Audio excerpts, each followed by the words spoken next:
Hello, my darlings. Here I am again with part 2 of Carmilla. Chapter 4. Her Habits. A Saunter.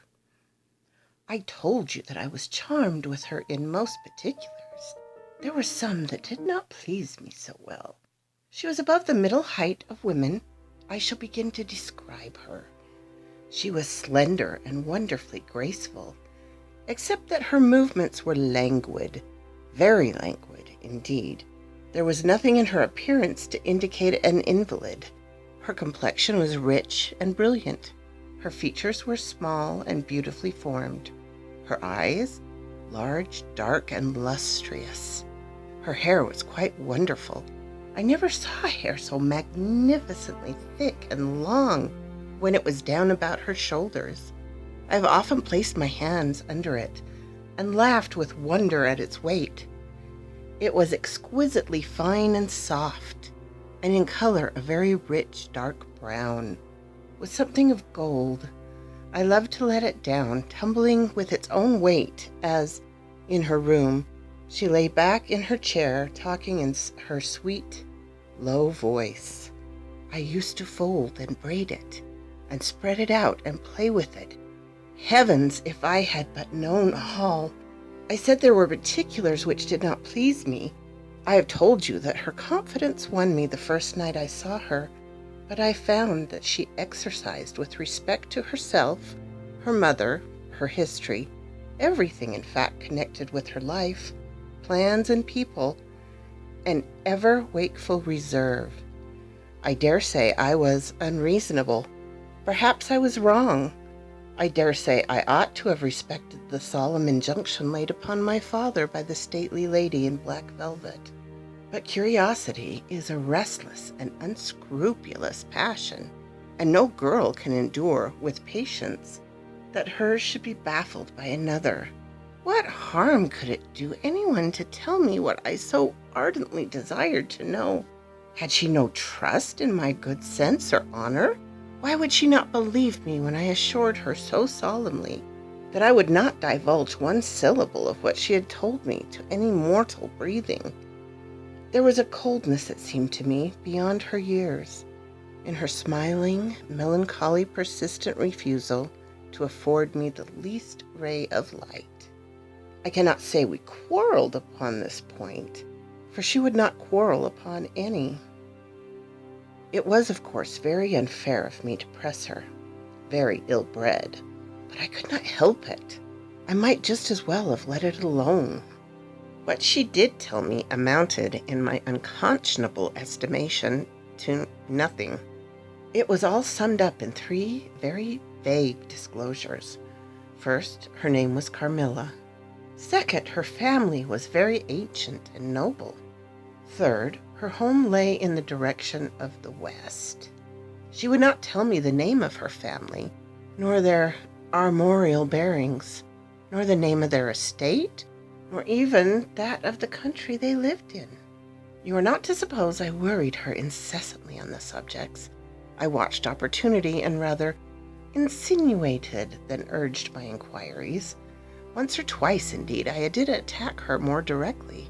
But no matter what my tactics, utter failure was invariably the result. Reproaches and caresses were all lost upon her. But I must add this, that her evasion was conducted with so pretty a melancholy, and depreciation with so many and even passionate declarations of her liking for me and trust in my honor, and with so many promises that I should at last know all, that I could not find it in my heart to be offended with her. She used to place her pretty arms about my neck, draw me to her, and lay her cheek to mine, murmuring with her lips near my ear, "Dearest, your little heart is wounded. Think me not cruel, because I obey the irresistible law of my strength and weakness. If your dear heart is wounded, my wild heart bleeds with yours. In the rapture of my enormous humiliation, I live in your warm life, and you shall die, sweet, die into mine.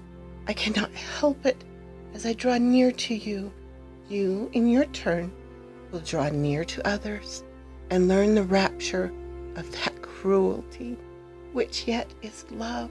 So, for a while, seek to know no more of me and mine, but trust me with all your loving spirit." And when she'd spoken such rhapsody, she would press me more closely in her trembling embrace, and her lips in soft kisses gently glow upon my cheek. Her agitations and her language were intelligible to me.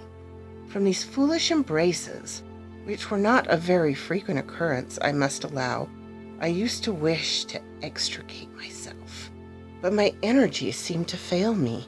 Her murmured words sounded like a lullaby in my ear, and soothed my resistance into a trance, from which I only seemed to recover myself when she withdrew her arms.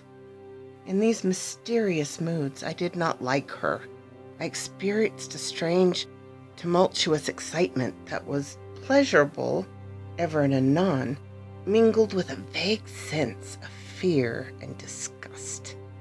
I had no distinct thoughts about her while such scenes lasted, but I was conscious of a love growing into adoration and also of abhorrence. This I know is paradox, but I can make no other attempt to explain the feeling.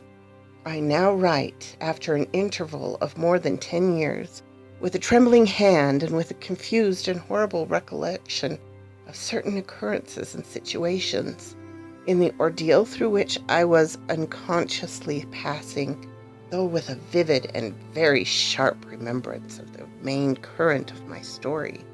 But I suspect in all lives there are certain emotional scenes, those in which our passions have been most wildly and terribly roused, that are of all others the most vague and dimly remembered.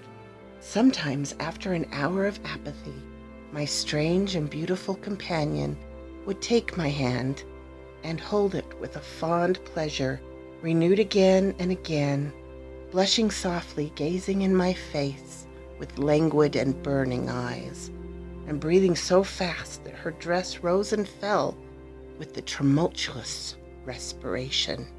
It was like the ardor of a lover. It embarrassed me.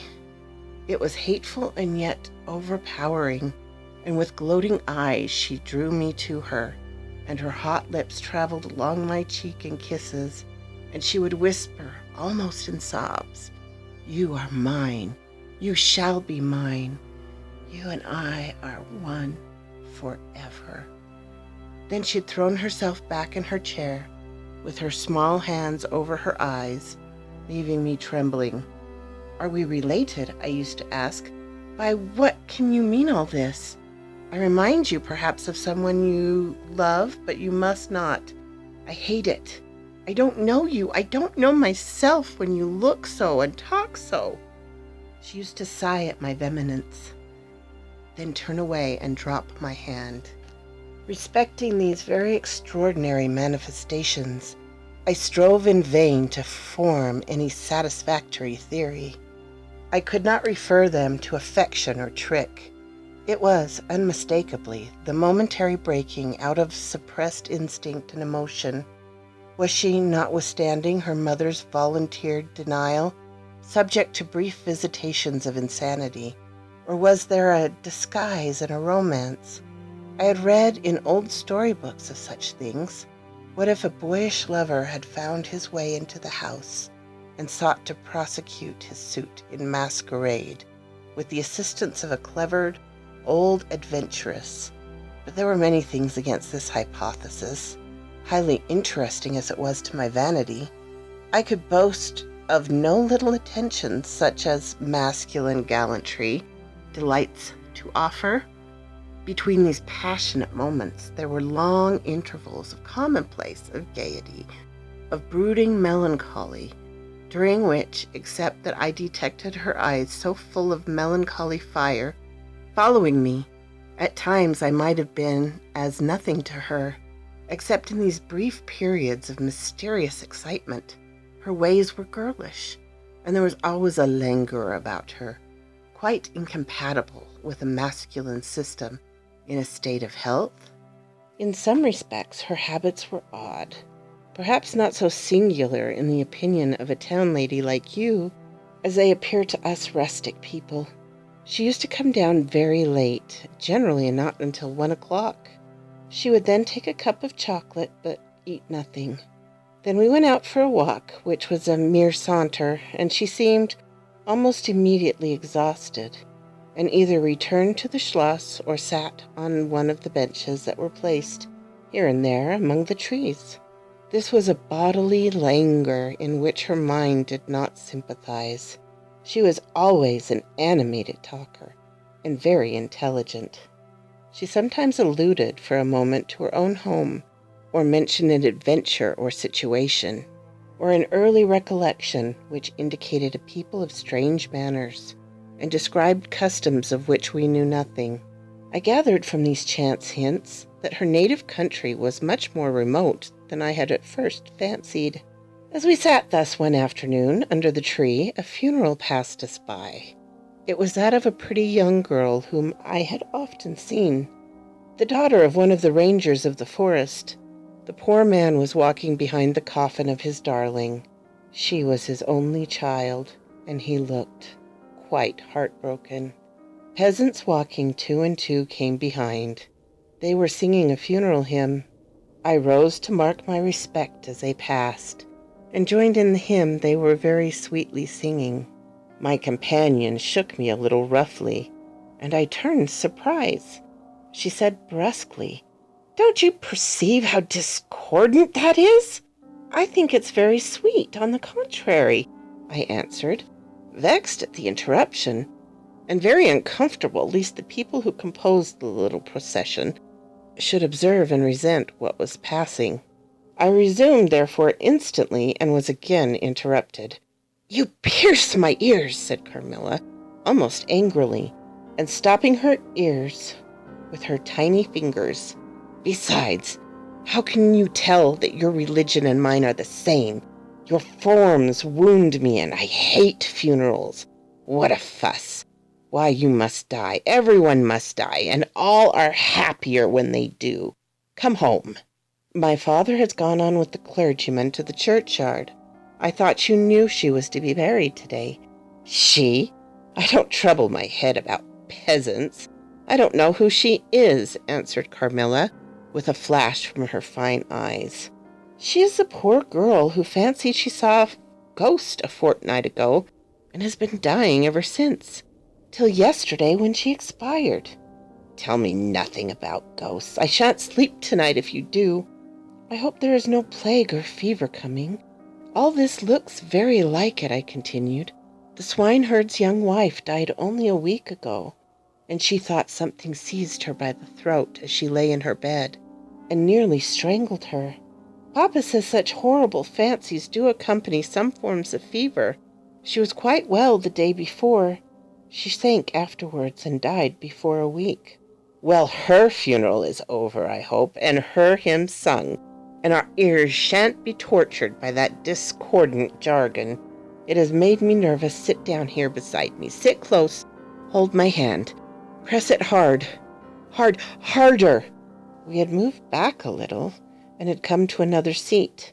She sat down. Her face underwent a change that alarmed and even terrified me for a moment. It darkened and became horribly livid. Her teeth and hands were clenched, and she frowned and compressed her lips, while she stared down upon the ground at her feet, trembling all over with a continued shudder as irrepressible as ague.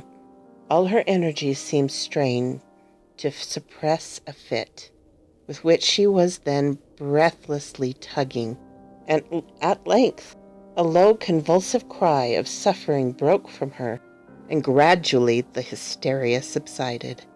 "There, that comes of strangling people with hymns," she said at last. Hold me still, it is passing away." And so gradually it did, and perhaps to dissipate the somber impression which the spectacle had left upon me, she became unusually animated and chatty, and so we got home.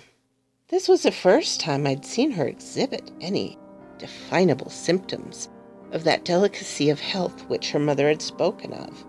It was the first time, also, I'd seen her exhibit anything like temper. Both passed away like a summer cloud, and never but once after did I witness on her part a momentary sign of anger. I will tell you how it happened.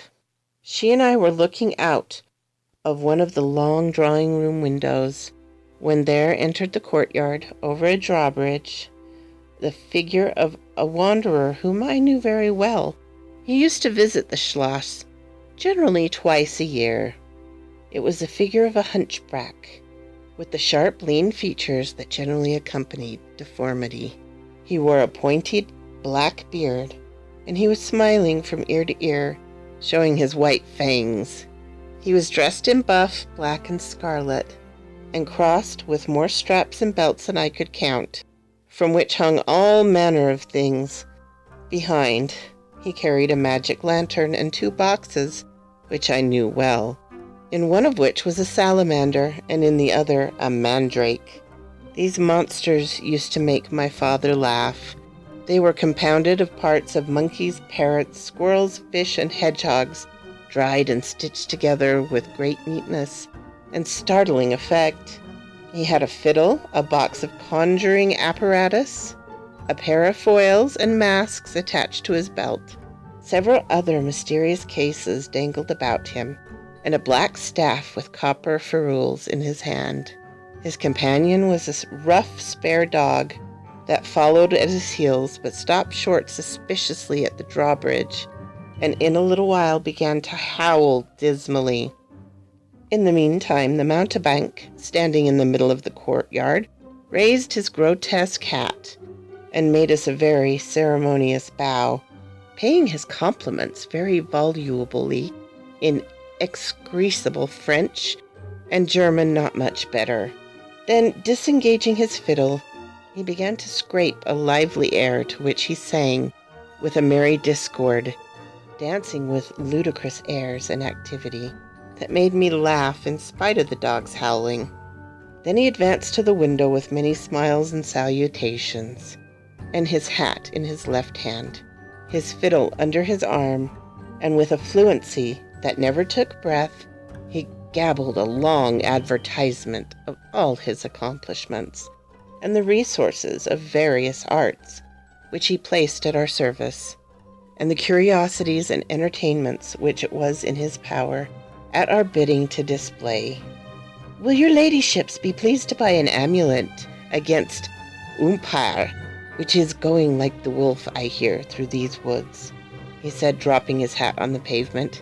"They are dying of it right and left, and here is a charm that never fails. Only pin to the pillow, and you may laugh in his face." These charms consisted of oblong slips of vellum, with cabalistic ciphers and diagrams upon them. Carmilla insisted I purchase one, and so I did. He was looking up, and we were smiling down at him, amused. At least I can answer for myself. His piercing black eye, as he looked up into our face, seemed to detect something that fixed for a moment his curiosity. In an instant he unrolled a leather case full of all manner of odd little steel instruments.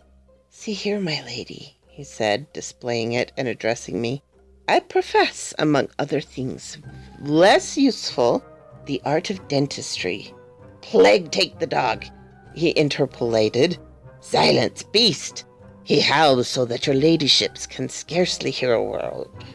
Your noble friend, the young lady at your right, has the sharpest tooth, long, thin-pointed, like an awl, like a needle, with my sharp and long sight as I look up. I have seen it distinctly. Now, if it happens to hurt the young lady, I think it must be. Here I am. Here is my file, my punch, my nippers. I will make it round and blunt, if her ladyship pleases. No longer the tooth of a fish, but of a beautiful young lady as she is. Eh? Is the young lady displeased? Have I been too bold? Have I offended her?" The young lady, indeed, looked very angry as she drew back from the window. "How dares that mountebank insult us so? Where is your father? I shall demand redress from him. My father would have had the wretch tied up to the pump and flogged with a cart whip and burnt to the bones with the cattle brand." She retired from the window a step or two and sat down, and had hardly lost sight of the offender when her wrath subsided as suddenly as it had risen, and she gradually recovered her usual tone and seemed to forget the little hunchback and his follies. My father was out of spirits that evening. On coming in, he told us that there had been another case very similar to the two fatal ones which had lately occurred. The sister of a young peasant on his estate, only a mile away, was very ill, had been, as she described it, attacked very nearly in the same way, and was now slowly but steadily sinking. All this, said my father, is strictly referable to natural causes. These poor people infect one another with their superstitions, and so repeat in imagination the images of terror that have infested their neighbors. But that very circumstance frightens one horribly, said Carmilla. How so? Inquired my father. I am so afraid of fancying I see such things. I think it would be as bad as reality. We are in God's hands. Nothing can happen without his permission, and all will end well for those who love him. He is our faithful Creator. He has made us all, and will take care of us. Creator, nature, said the young lady in answer to my gentle father. And this disease that invades the country is natural nature. All things proceed from nature, don't they? All things in heaven, in earth, and under earth act and live as nature ordains. I think so. The doctor said he would come here today, said my father after a silence. I want to know what he thinks about it, and what he thinks we had better do. Doctors never did me any good, said Carmilla. Then you have been ill? I asked. More ill than you ever were, she answered. Long ago? Yes, a long time. I suffered from this very illness, but I forgot all about my pain and weakness, and they were not so bad as are suffered in other diseases. You were very young then, I dare say. Let's not talk more of it. You would not wound a friend. She looked languidly in my eyes and passed her arm around my waist lovingly and led me out of the room. My father was busy over some papers near the window. Why does your papa like to frighten us? Said the pretty girl with a sigh and a shudder. He doesn't, dear Carmilla. It's the furthest thing from his mind. Are you afraid, dearest? I should be very much if I fancied there was any real danger of my being attacked, as those poor people were. Are you afraid to die? Well, yes, everyone is. But to die as lovers may, to die together, so that they may live together. Girls are caterpillars while they live in the world, to be finally butterflies when summers come. But in the meantime, there are grubs and larvae. Don't you see? Each with their peculiar propensities, necessities, and structures. So says Monsieur Buffon in his big book in the next room. Later in the day, the doctor came, and was closeted with Papa for some time. He was a skillful man of 60 and upwards. He wore powder and shaved his pale face as smooth as a pumpkin. He and Papa emerged from the room together, and I heard Papa laugh and say, as they came out, Well, I do wonder, at a wise man like you, what do you say to hippogriffs and dragons? The doctor was smiling and made answer, shaking his head. Nevertheless, life and death are mysterious states, and we know little of the resources of either. And so they walked on, and I heard no more. I did not then know what the doctor had been broaching, but I think I guess it now. Chapter 5. A Wonderful Likeness. This evening there arrived from Gratz, the grave, dark-faced son of the picture cleaner, with a horse and cart laden with 2 large packing cases, having many pictures in each.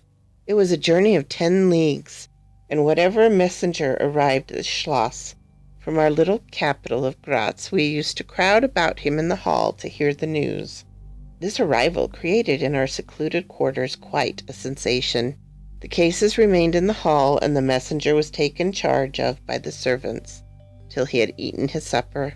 Then, with assistance and armed with hammer, ripping chisel, and turnscrew, he met us in the hall where we had assembled to witness the unpacking of the cases. Carmilla sat looking listlessly on, while one after the other of the old pictures, nearly all portraits which had undergone the process of renovation, were brought to light. My mother was of an old Hungarian family, and most of these pictures, which were about to be restored to their places, had come to us through her. My father had a list in his hand, from which he read as the artist rummaged out the old corresponding numbers. I don't know that the pictures were very good, but they were undoubtedly very old, and some of them very curious also. They had, for the most part, the merit of being now seen by me, I may say, for the first time, for the smoke and dust of time had all but obliterated them. "There is a picture I have not yet seen," said my father. "In one corner at the top of it is the name, as well as I could read, Marcia Karstein, and the date 1698, and I'm curious to see how it has turned out." I remembered it. It was a small picture, about 1.5 feet, and nearly square, without a frame, but it was so blackened by age I could not make it out. The artist now produced it with evident pride. It was quite beautiful. It was startling. It seemed to live. It was the effigy of Carmilla. "Carmilla, dear, here is an absolute miracle. Here you are, living, smiling, ready to speak in this picture. Isn't it beautiful, Papa? And see, even the little mole on her throat." My father laughed and said, "Certainly it is a wonderful likeness," but he looked away, and to my surprise seemed but a little struck by it, and went on talking to the picture cleaner, who was also something of an artist, and discoursed with intelligence about the portraits or other works which his art had just brought into light and color, while I was more and more lost in wonder the more I looked at the picture. "Will you let me hang this picture in my room, Papa?" I asked. "Certainly, dear," he said, smiling. "I'm very glad you think it so like. It must be prettier even than I thought it, if it is." The young lady did not acknowledge this pretty speech, did not seem to hear it. She was leaning back in her seat, her fine eyes under their long lashes gazing on me in contemplation, and she smiled in a kind of rapture.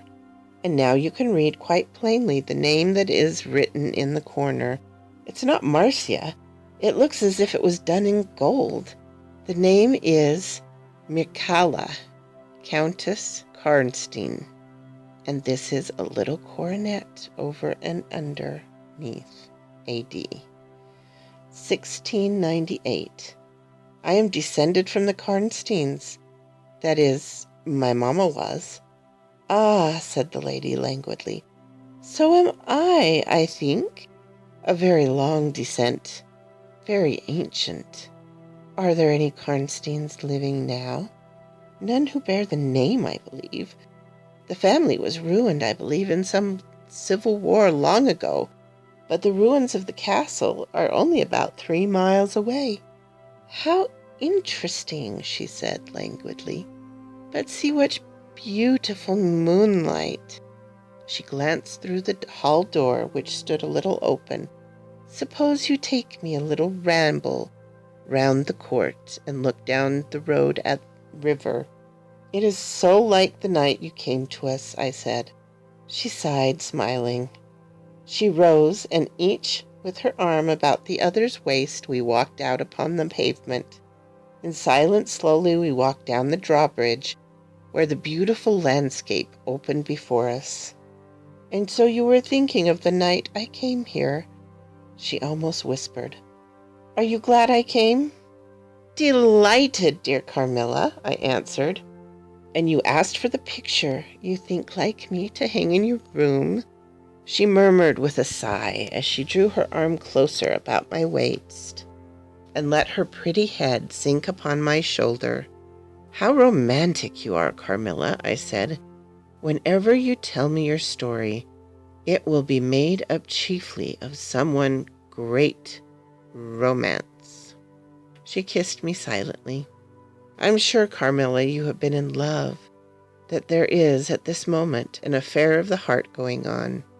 "I have been in love with no one, and never shall," she whispered, "unless it should be with you."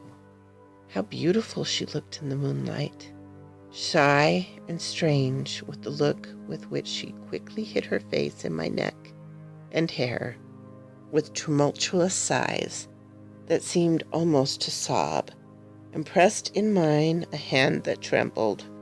Her soft cheek was glowing against mine. "Darling, darling," she murmured, "I live in you, and you would die for me. I love you so." I started from her.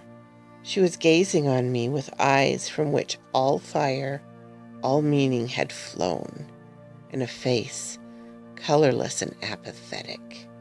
"Is there a chill in the air, dear?" she said drowsily. "I almost shiver. Have I been dreaming? Let us come in. Come in. You look ill, Carmilla, a little faint. You certainly must take some wine," I said. "Yes, I will. I'm better now. I shall be quite well in a few minutes." "Yes, do give me a little wine," answered Carmilla, as we approached the door. "Let us look again for a moment. It is the last time, perhaps, I shall see the moonlight with you. How do you feel now, dear Carmilla? Are you better?" I asked. I was beginning to take alarm, lest she should be stricken with the strange epidemic that they said had invaded the country about us. "Papa would be grieved beyond measure," I said, "if he thought you were ever so little ill, without immediately letting us know. We have a skillful doctor near us, the physician who was with Papa today. I'm sure he is. I know how kind you all are, but, dear child, I am quite well again. There is nothing ever wrong with me but a little weakness. People say I am languid, that I am incapable of exertions.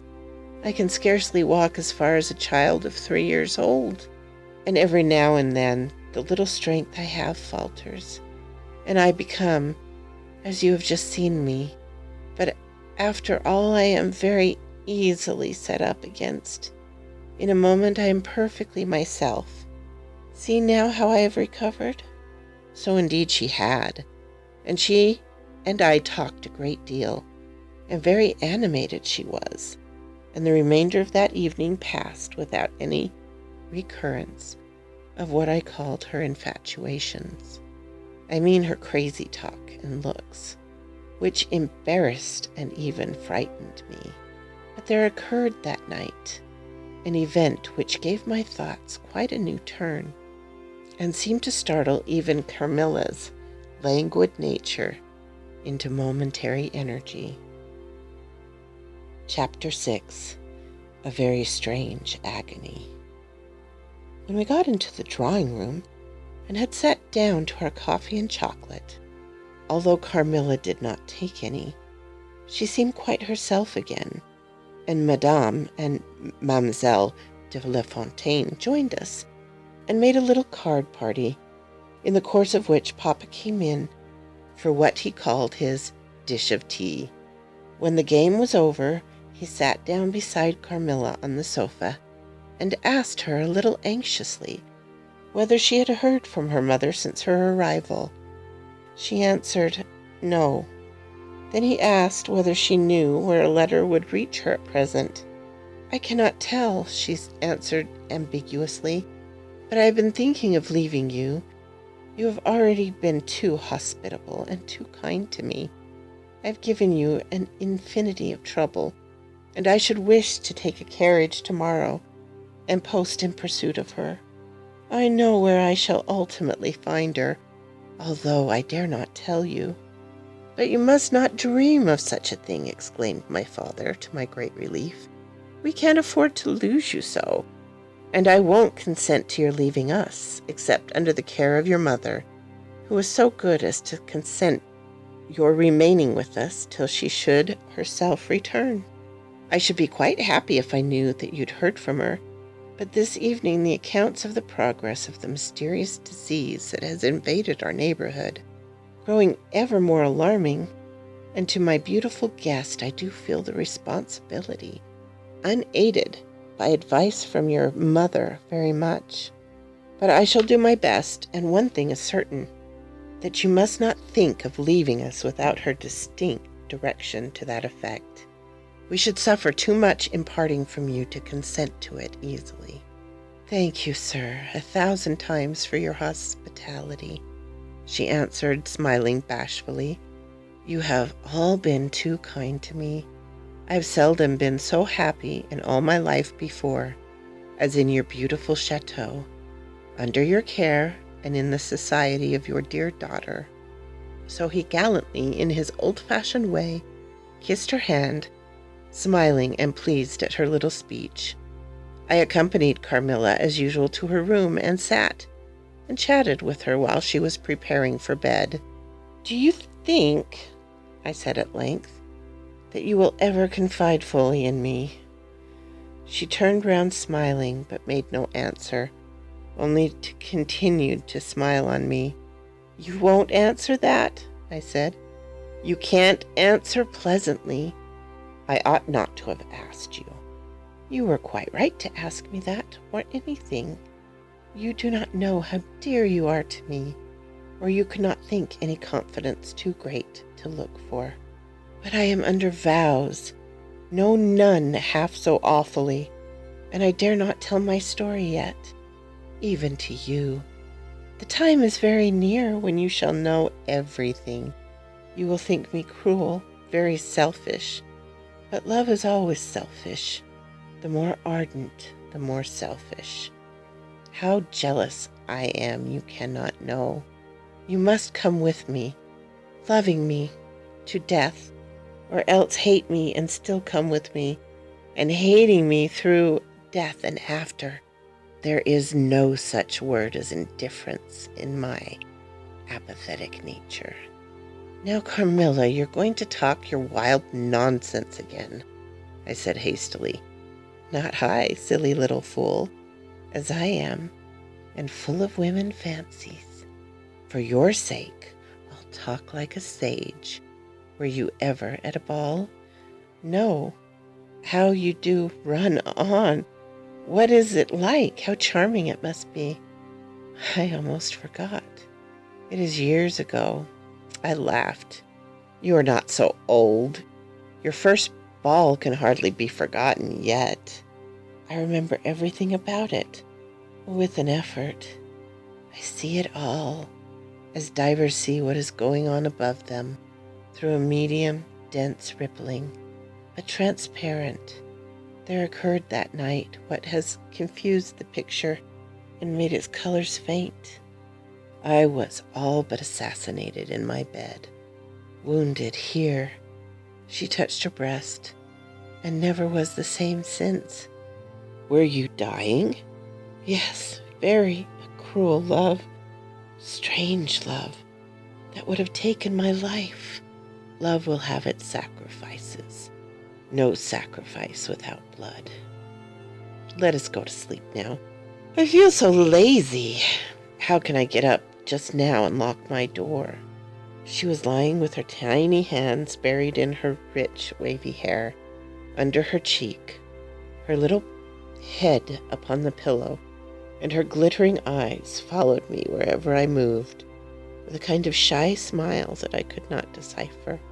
I bid her good night and crept from the room with an uncomfortable sensation. I often wondered whether our pretty guest ever said her prayers. I certainly had never seen her upon her knees.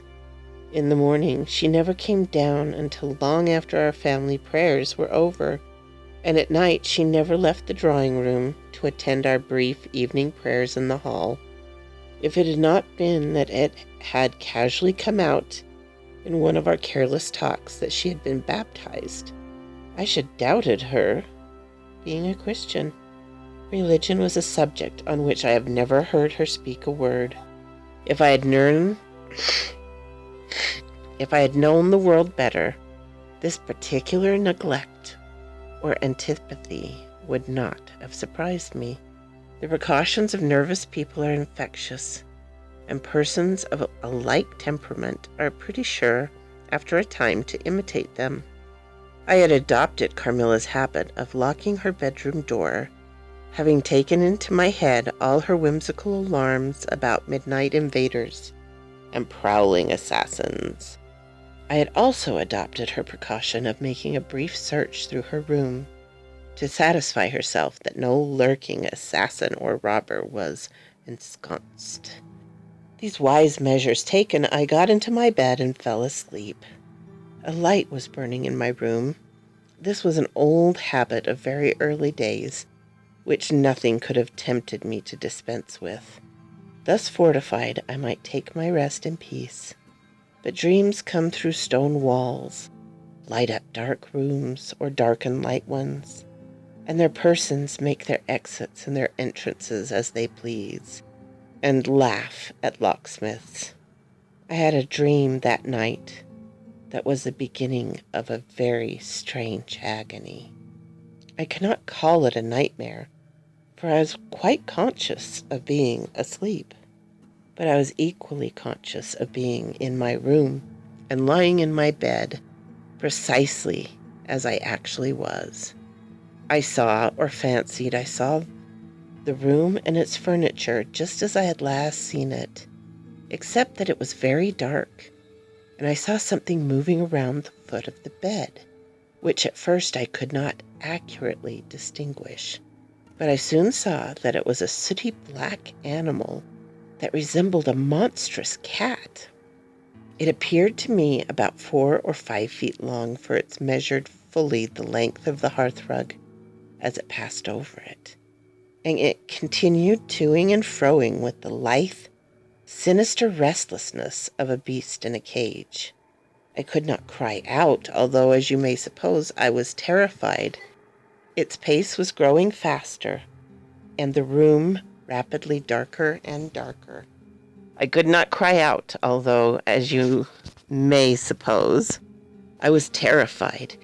Its pace was growing faster and faster, and the room rapidly darker and darker, and at length so dark that I could no longer see anything of it but its eyes.